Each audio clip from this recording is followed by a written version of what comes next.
ಕೂಡ್ಲಿಗಿ ವಿಧಾನಸಭಾ ಕ್ಷೇತ್ರದ ಜನಪ್ರಿಯ ಶಾಸಕರಾದ ಡಾಕ್ಟರ್ ಶ್ರೀನಿವಾಸ್ ಎನ್ಟಿ ಅವರು ದಿನಾಂಕ 27/5/2025ರಂದು ನರಸಿಂಹಗಿರಿ ಗ್ರಾಮದಲ್ಲಿ ಡಾಕ್ಟರ್ ಬಿಆರ್ ಅಂಬೇಡ್ಕರ್ ನಿಗಮ ವತಿಯಿಂದ ಗಂಗಾ ಕಲ್ಯಾಣ ಯೋಜನೆಯಡಿ 12 ಫಲಾನುಭವಿಗಳಿಗೆ ಪಂಪ್ಸೆಟ್ ಮತ್ತು ಸಾಮಗ್ರಿಗಳನ್ನು ವಿತರಿಸಿ ಮಾತನಾಡಿದರು. ನಾನು ರೈತ ಕುಟುಂಬದಿಂದ ಬಂದಿರುವುದರಿಂದ ಗಂಗಾ ಕಲ್ಯಾಣ ಯೋಜನೆಯು ನನ್ನ ನೆಚ್ಚಿನ ಯೋಜನೆಯಾಗಿದೆ. ಆದ್ದರಿಂದ ಪಂಪ್, ಮೋಟಾರ್, ಪೈಪ್ಗಳು ಮಾರಾಟ ಮಾಡಿಕೊಳ್ಳಬೇಡಿ. ಇದನ್ನು ಒಳ್ಳೆಯ ರೀತಿ ಉಪಯೋಗಿಸಿಕೊಂಡು ಬಡ ರೈತರು ಉತ್ತಮ ಬದುಕು ಕಟ್ಟಿಕೊಳ್ಳಿ ಮತ್ತು ರೈತರು ನೀರಾವರಿ ಮೂಲದಿಂದ ತರಕಾರಿ, ಜೋಳ, ಈರುಳ್ಳಿ, ದಾಳಿಂಬೆ, ಪಪ್ಪಾಯಿ ಬೆಳೆದು ಮಾರ್ಕೆಟ್ಗೆ ಕಳಿಸಬಹುದು.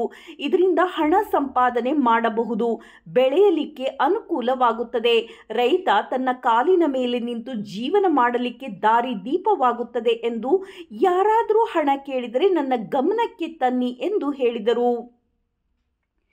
ಎಲ್ಲ ಸಮುದಾಯದ ಬಡ ರೈತರಿಗೆ ಸರ್ಕಾರದಿಂದ ಗಂಗಾ ಕಲ್ಯಾಣ ಯೋಜನೆ ಸಮರ್ಪಕವಾಗಿ ಮಾಡಿಸಿಕೊಡುತ್ತೇನೆ ಎಂದು ಶಾಸಕರು ತಿಳಿಸಿದರು. ಈ ಸಂದರ್ಭದಲ್ಲಿ ಪ್ರಮುಖ ಮುಖಂಡರು ಹಾಗೂ ಅಧಿಕಾರಿಗಳು, ಫಲಾನುಭವಿಗಳು ಉಪಸ್ಥಿತರಿದ್ದರು.